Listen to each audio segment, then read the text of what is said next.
എന്തിന് നമ്മൾ calf മസിലിന് train ചെയ്യണം? നിങ്ങളുടെ കാഫ് മസിൽ എന്ന് പറയുന്നത് second heart of the body എന്നാണ് പറയാം. അതായത് നിങ്ങൾ കാഫിന് ഒരുപാട് ട്രെയിൻ ചെയ്യുന്ന സമയത്ത് നിങ്ങളുടെ ഹാർട്ട് ലോവർ ബോഡിയിലേക്ക് പമ്പ് ചെയ്യുന്ന ബ്ലഡ് അതിനെ തിരിച്ച് ഗ്രാവിറ്റേഷണൽ ഫോഴ്സിന് ഓപ്പോസിറ്റായി കൊണ്ടുപോകുന്ന മസിൽ എന്ന് പറയുന്നത് കാഫ് മസിലാണ്.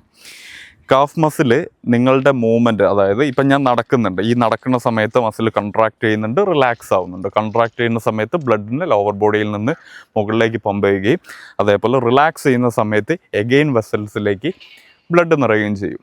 ഇതുവഴി നിങ്ങളുടെ മെറ്റബോളിസം വഴി ഉണ്ടാകുന്ന വേസ്റ്റ് ഫാസ്റ്റ് റിമൂവ് ചെയ്യും.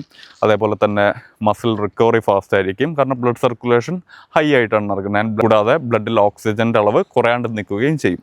ഇത് മാത്രമല്ല, കാഫ് മസിലിൻ്റെ പ്രയോറിറ്റി എന്ന് പറയുന്നത് ഒരു എക്സ്പ്ലോസീവ് പവർ. നിങ്ങളൊരിപ്പോൾ ബോക്സറാണെങ്കിൽ നിങ്ങളുടെ എക്സ്പ്ലോസീവ് പവർ ജനറേറ്റ് ചെയ്യുന്നത് കാഫ് മസിൽ നിന്നാണ്. കൂടാതെ നിങ്ങളുടെ സ്റ്റെബിലിറ്റി, നിങ്ങൾ വാക്ക് ചെയ്യുന്ന സമയത്ത് അല്ലെങ്കിൽ നിങ്ങൾ വർക്കൗട്ട് ചെയ്യുന്ന സമയത്ത്, സ്ക്വാട്ട് ചെയ്യുന്ന സമയത്തുള്ള നിങ്ങളുടെ ബോഡി സ്റ്റെബിലിറ്റി, ഇതിനെല്ലാം കാഫ് മസിൽ ഹെൽപ്പ് ചെയ്യുന്നുണ്ട്.